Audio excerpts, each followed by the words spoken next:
Welcome to Garam Masala, the magic spices of cooking.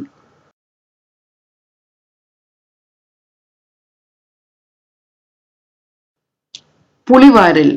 ഇന്ന് നമുക്ക് Malabar special സ്നാക്കായ പുളിവാരൽ തയ്യാറാക്കിയെടുക്കാം. ഇവിടെ ഞാൻ സ്വീറ്റ് വേർഷൻ ആണ് തയ്യാറാക്കുന്നത്. ഇതിനുവേണ്ടി ഞാൻ 1.5 കപ്പ് മൈദയാണ് എടുത്തിട്ടുള്ളത്. നമുക്കിതിലോട്ട് 1/4 കപ്പ് അരിപ്പൊടി ചേർത്ത് കൊടുക്കാം. അടുത്തതായി ഇതിലോട്ട് നമുക്ക് 1 പിഞ്ച് ഉപ്പ്, 1 പിഞ്ച് ബേക്കിംഗ് സോഡ ഇവ ചേർത്ത് കൊടുക്കാം. ഇനി നമുക്ക് 4 പഴുത്ത ചെറുപഴമാണ് ചേർത്ത് കൊടുക്കേണ്ടത്. ഈ പഴത്തിനെ ഒന്ന് മാഷ് ചെയ്തെടുക്കണം. ഇതിനെ നമുക്ക് ബൗളിലോട്ട് ചേർത്ത് കൊടുക്കാം. അടുത്തതായി ഇതിലോട്ട് നമുക്ക് 1/2 ടീസ്പൂൺ ഏലക്ക പൊടി കൂടെ ചേർക്കണം. നമുക്കിതിനെ നന്നായി മിക്സ് ചെയ്തെടുക്കാം. ഇനി ഇതിലോട്ട് നമുക്ക് ശർക്കര പാനി ഒഴിച്ചു കൊടുക്കാം. 5 ടേബിൾ സ്പൂൺ ശർക്കരയാണ് ഞാൻ ഇവിടെ ഉപയോഗിച്ചിട്ടുള്ളത്. ഈ ശർക്കരയെ മെൽറ്റ് ചെയ്തതിന് ശേഷം നന്നായി അരിച്ചെടുക്കണം. അതിനുശേഷം വേണം നമ്മുടെ ബൗളിലോട്ട് ഒഴിച്ചു കൊടുക്കാൻ. ആവശ്യാനുസരണം ശർക്കര പാനി ഒഴിച്ചു കൊടുക്കാം. കുറേശ്ശെ വേണം ഒഴിച്ചു കൊടുക്കാൻ. നമുക്കിതിനെ നല്ല തിക്കായ ഒരു ബാറ്റർ ആക്കി മാറ്റണം. കൈ കൊണ്ട് കോരിയെടുക്കാൻ പറ്റണം.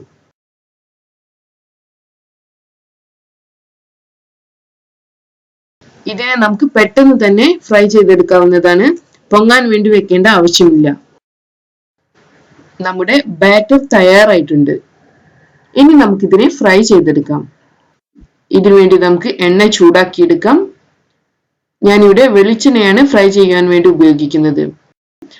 കൈ ഒന്ന് നനച്ചതിന് ശേഷം നമ്മുടെ ബാറ്ററിൽ നിന്നും കുറച്ചെടുക്കണം. ഇതിനെ പുളിയുടെ ഷേപ്പിലാണ് എണ്ണയിലോട്ട് ചേർത്ത് കൊടുക്കേണ്ടത്. ഇതുപോലെ നീളത്തിൽ ഒഴിച്ചു കൊടുത്താൽ മതി. നമുക്കിതിനെ എണ്ണയിലോട്ട് ഒഴിക്കാം.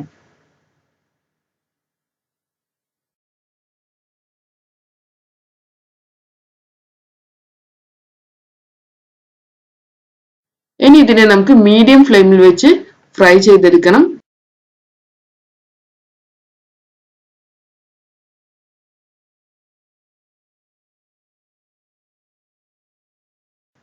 ഡാർക്ക് ബ്രൗൺ കളർ ആകുമ്പോൾ നമുക്കിതിനെ എണ്ണയിൽ നിന്ന് മാറ്റാം.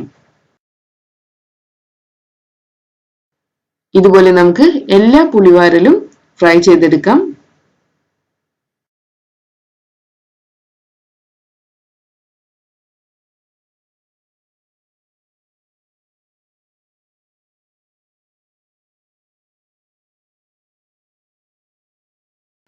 അങ്ങനെ നമ്മുടെ ഈസി മലബാർ സ്നാക്ക് പുളിവാരൽ തയ്യാറായിട്ടുണ്ട്.